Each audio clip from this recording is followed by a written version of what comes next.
Shalom, selamat pagi Bapak Ibu yang dikasihi oleh Tuhan. Kembali kita akan bersama-sama membaca dan merenungkan kebenaran firman Tuhan. Mari kita masuk di dalam doa.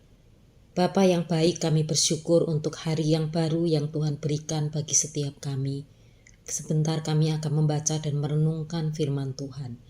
Tuhan pimpin dan tolong setiap kami agar kami boleh mengerti dan memahami kebenaran Tuhan.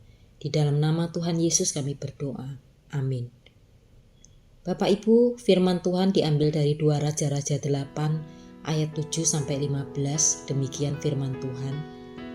Elisa masuk ke Damsyik. Waktu itu Ben-Hadad Raja Aram sedang sakit. Lalu hal itu diberitahukannya kepadanya, katanya, "Abdi Allah itu sudah sampai di sini." Kemudian dia berkata kepada Hazael, "Ambil persembahan dalam tanganmu, lalu pergilah menjumpai abdi Allah itu. Mintalah petunjuk Tuhan melalui dirinya dengan bertanya, 'Apakah aku akan sembuh dari penyakit ini?' Hazael pergi untuk menjumpainya dengan membawa persembahan di tangannya, berupa semua barang berharga dari Damsyik yang dibebankan kepada 40 ekor unta. Dia sampai lalu berdiri di hadapan Elisa dengan berkata, 'Anakmu Ben-Hadad Raja Aram menyuruhku menghadapmu untuk bertanya, apakah aku akan sembuh dari penyakit ini?' Elisa menjawab kepadanya, 'Pergilah dan katakanlah kepadanya, engkau pasti akan sembuh.' Namun Tuhan telah memperlihatkan kepadaku bahwa dia pasti akan mati." Elisa bernubuat tentang Hazael. Elisa menatap wajahnya dengan lama sampai Hazael merasa malu. Lalu abdi Allah itu menangis.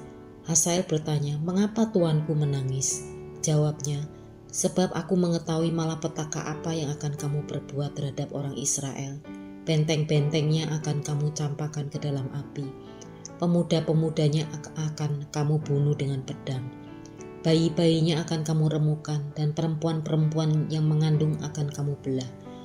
Hazael berkata, "Namun apakah hambamu ini selain daripada anjing, sehingga dapat melakukan hal yang hebat itu?" Elisa menjawab, "Tuhan telah memperlihatkan kepadaku bahwa kamu akan menjadi raja atas Aram." Lalu dia pergi meninggalkan Elisa dan sampai kepada tuannya. Raja bertanya kepadanya, "Apakah yang dikatakan Elisa?" Jawabnya, "Dia berkata bahwa engkau pasti akan sembuh." Sesudah itu keesokan harinya, dia mengambil selimut yang telah dicelupkannya ke dalam air, lalu membentangkannya ke atas wajah Ben-Hadad sehingga dia mati. Lalu Hazael menjadi raja untuk menggantikannya. Sampai di sana pembacaan firman Tuhan. Bapak, Ibu, dan Saudara yang dikasihi oleh Tuhan, sewaktu Ahazia Raja Israel sakit, dia mengirimkan utusan untuk meminta petunjuk Baal Zebub. Namun Ben-Hadad Raja Aram yang sedang sakit justru meminta petunjuk Tuhan dengan mengutus Hazael hambanya. Sungguh sangat ironis, namun jawaban yang diberikan Elisa untuk disampaikan kepada Ben-Hadad berbeda dari jawaban yang dia ungkapkan kepada Hazael. Kepada Hazael, Elisa mengatakan bahwa Ben-Hadad akan mati dibunuh. Hanya saja Elisa tidak mengatakan bagaimana caranya.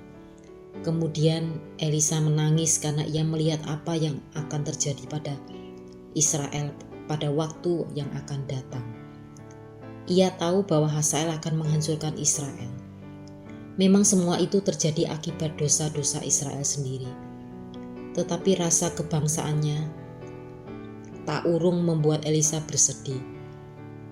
Namun respon Hazael memperlihatkan bahwa ia tidak menganggap apa yang akan dia perbuat di masa datang merupakan suatu hal yang jahat, melainkan sesuatu yang membanggakan.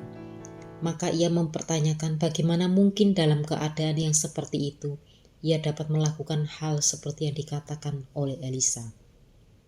Maka Elisa menjelaskan bahwa ia akan menjadi Raja Aram.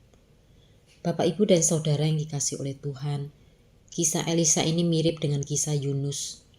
Waktu itu Yunus diperintahkan pergi ke Niniwe bernubuat agar Niniwe bertobat. Yunus sempat menolak. Namun ketika dia pada akhirnya melakukan juga, dia menjadi kesal dan marah. Berbeda dengan Yunus, Elisa tetap menyampaikan berita yang harus dia sampaikan kepada Hazael. Meskipun dia sangat sedih membayangkan peristiwa yang akan menimpa bangsanya, Elisa sadar bahwa dia hanyalah abdi Allah yang bertugas memberitakan firman Allah. Bapak, Ibu, dan Saudara yang dikasihi oleh Tuhan, betapa berat tugas seorang hamba Tuhan. Ia harus menyampaikan kebenaran dari Allah.